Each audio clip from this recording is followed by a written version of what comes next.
Hello, it me, WildRozen. What just appeared in tonight, it's the Lancaster leak at O'Brien State Park. This is I think it's a mixture of kind of like, the following tape and many others were recovered by FBI intern Valerie Bardo, given to us. I think it's like part, like, what was the, oh, Jesus Christ. Leaving without a trace, she suddenly went missing at the end of her internship in Lancaster, California. Valley taken. Okay, foul play is suspected. This is like half the oh my god, I'm analog horror, and half found footage. So long as Valerie is missing, these tapes will continue to be leaked. We gave you a chance, and this will be your last? Interesting. Okay. Right. So this is an FBI tape. Huh. Interesting.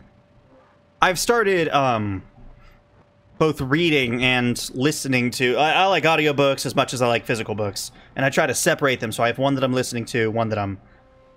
Oh god. Tape purpose debrief, 8/25/88. Missing persons. Entity present, but the status is resolved. At least there's that, I guess.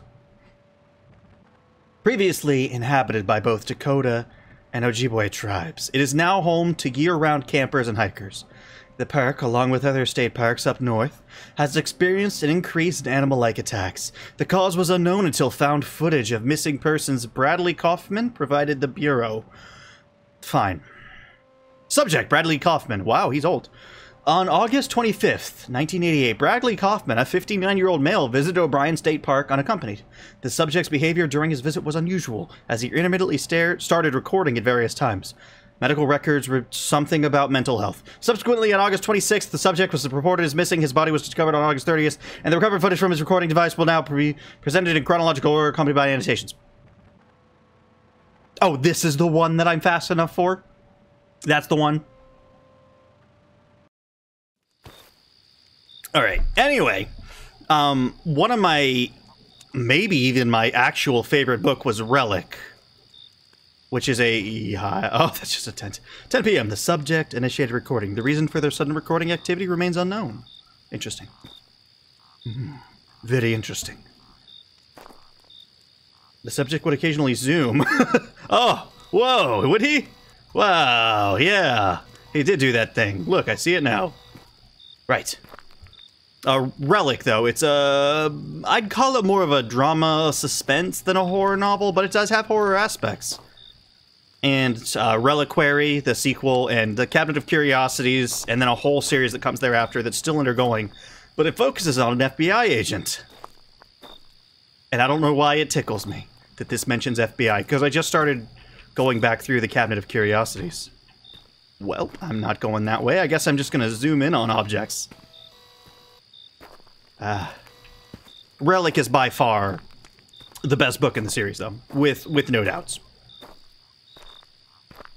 The subject turned right and went to the bathroom to shower. Huh. Okay. Are we playing the Stanley Parable here? Could I have gone the other way? You know what? Let's find out. What if I go the other way? What if I tell you to eat a fat one and just go this way? I suppose you're probably going to invisible wall me. But I don't know. Yes. What are those? What is that? Huh. Alright, so I was invisible walled, so this is a but thou must game. That whole trope of but thou must, like at the beginning of all Pokemon games, where they ask you, don't you love Pokemon? And they give you a yes-no answer. But if you hit no, they just go back to, oh, come on, but you love Pokemon, right? But thou must. You really don't have a choice. Though sometimes those kind of answers are good. For, like, tutorials and stuff. What is it? Oh, it's a rock. It's a rock. Those are good for tutorials, though, to, like, demonstrate. Yeah, I gotcha. I was paying the slightest bit of attention. I wasn't button mashing. I know what you said. Just to kind of show a little bit of engagement.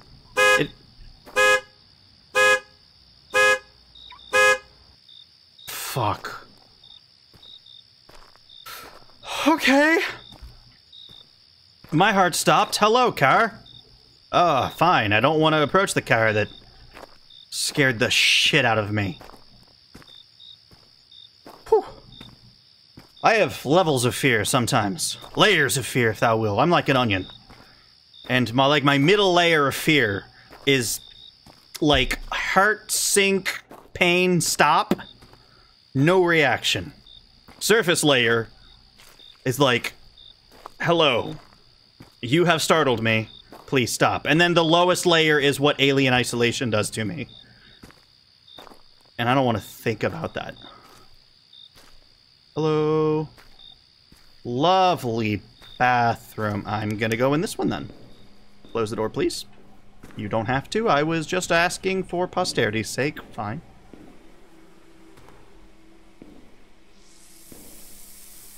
Ooh. Am I playing the sauna game again? This is lovely. That's how I like to take my showers. Hot as balls. Pause 1. The subject stops filming, then takes a shower. As best 10 minutes elapsed before the subject films again. The subject returns to the campsite. Okay, thank you. I read it in time.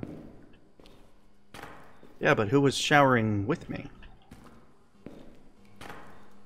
I will have the record show that my shower seems to have been much colder than theirs, because there's no lingering steam. Let the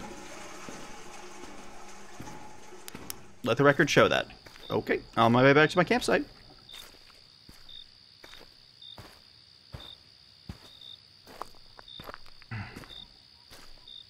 So far, nothing too bad's happened.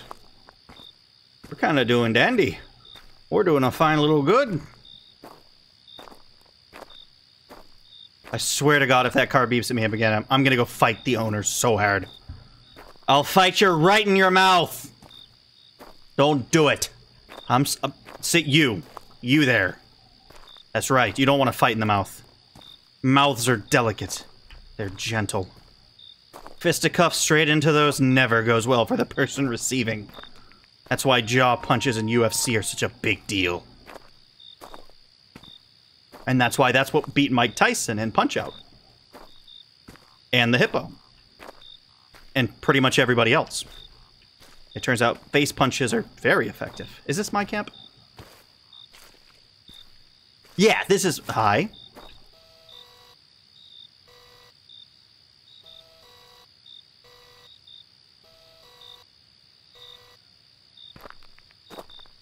Who are you? Fine. I didn't want to see him anyway. I just zoomed out several times. Pause 2. Upon return to the campsite, an unknown figure stands near the subject's tent. Neither campgrounds, recordings, nor witnesses recall seeing a white male of this profile. Why this person was here or who they are still remains unknown, but is not being actively pursued. Picture 3 unknown suspects. The largest jump of times happens at this point with an estimate of 1 to 2 hours time elapsed. This recording resumes with the subject 2 miles in the Hardwood Hills Loop. Why the subject started the hike is not relevant to the Bureau's involvement. What? I feel like that would be very relevant. Why am I 2 miles into a hike now? 2 hours. No, sorry, 2 hours into a hike now.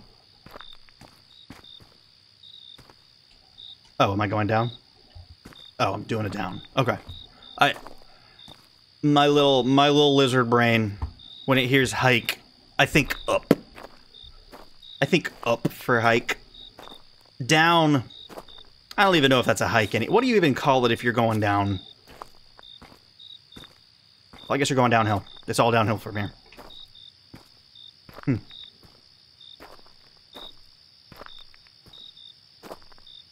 can't tell if those are supposed to be fireflies or like fairy lights. And I don't mean fairy in like the Tinkerbell way. I mean fairy in like the F-A-E-R-E Gaelic way. Where if you take some of their wine at one of their parties or eat any of their food, you're trapped in their world forever. And or they eat your soul.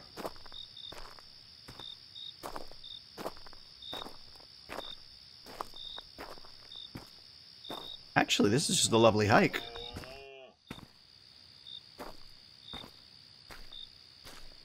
Did a cow just moo at me? Well, moo to you too, buddy. Why is there... Maybe this is a place with mooses, and mooses play cow noises when they open their mouth. Like maybe moose and cow share the same, I don't know, like sound bar. And when they both open mouth, it auto-plays moo. Huh. I like that theory. I thought that was a tripwire for a second. It was not.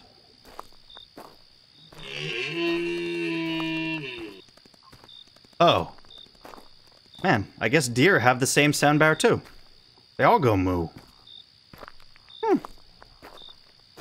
So just like things with horns go moo then? So dragons, right? Dragons have horns. So if most things with horns go moo, do dragons also go moo? Because that would make them so ridiculous. Maybe that's why pop culture portrays them as going rawr. Because if you heard a dragon go moo, then belch fire, you probably wouldn't take it seriously anymore. That or you'd develop a severe fear of cows. That wasn't a moo.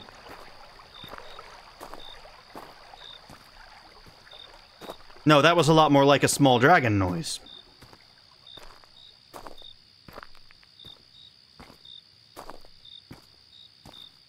Alright, jokes are gonna stop now. I've been walking a very long time. And the fact that nothing spooky has happened besides some moos, and now the trumpeting call of some distant beast, is not reassuring to me. Still a beautiful walk, though. Man, I need to go hiking more. And fishing. Uh-oh. Alright, now you're gonna tell me why I don't hike or that more? The deceased deer was killed by entity. Right. Okay. Pause 3. Subject encountered diseased deer attacked by entity. The film abruptly ends after subject detects entity in vicinity. Diseased deer. Did you mean deceased? Subject exhibits distress and flees off trail. Entity pursues subject and can be heard in proximity. Subject resumes filming approximately 4 minutes after pause. This marks the final pause. Oh god. The grand finale. The subject is audible for the first time, displaying emotions of fear. Huh, can you blame him? He just saw a diseased deer that was got. Begins running. Oh! Oh god.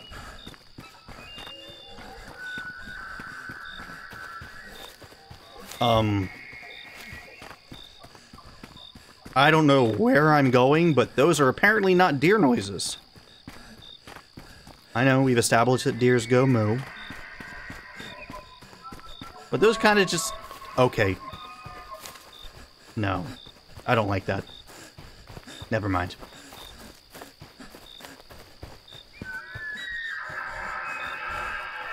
Holy... Jesus. No? Fuck off?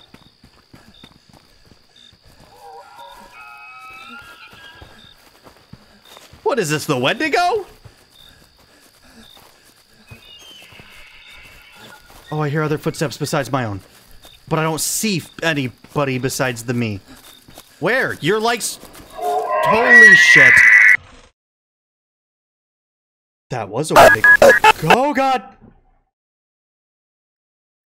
Subject struggles against entity but gets away. The camera gets away?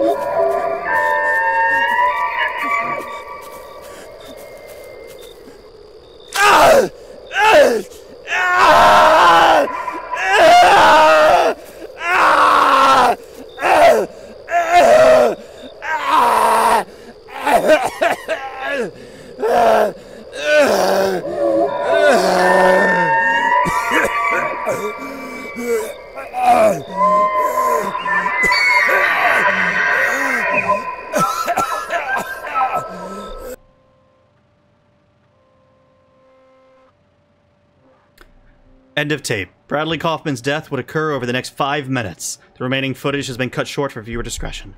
Additional entities can be heard and would later fight over the remains. The footage ends when the camera battery runs out. Subject autopsy. Autopsy. Subject remains were found scattered. Most flesh was consumed. Little personal items remained intact. The public was told it was an abnormal bear attack. Yeah. Tibia found 0.5 miles away. Jesus Christ. I want to say, the subject's film was the first footage of capture of S0012. Ultimately, the subject's footage provided the Bureau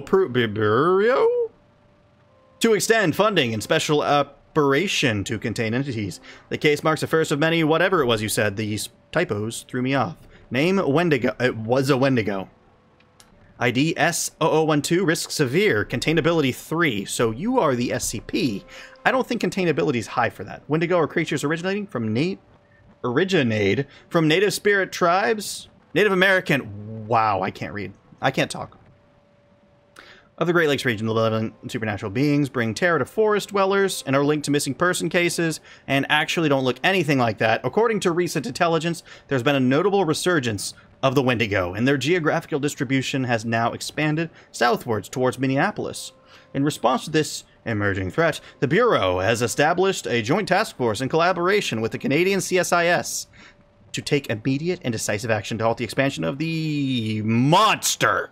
It's imperative to maintain strict operational security, keeps the general public uninformed of these operations to prevent any unnecessary panic or interference. I read that one in time. Though I want to point out, game, you have a very different definition of, the subject got away than me. Story doesn't end here? What? Read the associated R no sleep story. Ooh. Work as a secretary to a small FBI office. A man in a pink poncho almost killed me. Ooh. I will, actually. Consider joining the Discord or newsletter to know of the release of the next game. I love this kind of story, game, any of it. Huh. This is really good. Ah. I figured that would be the end, but it was really cool. I don't know if that was as interesting to you guys as it was to me, but I love this sort of stuff. Not just SCP, but cryptids, but I don't know, just this. I love this. But hey, I'm gonna quit gushing now. I'm proud of you guys. And hopefully I'll see you next time. Have a good night. Bye.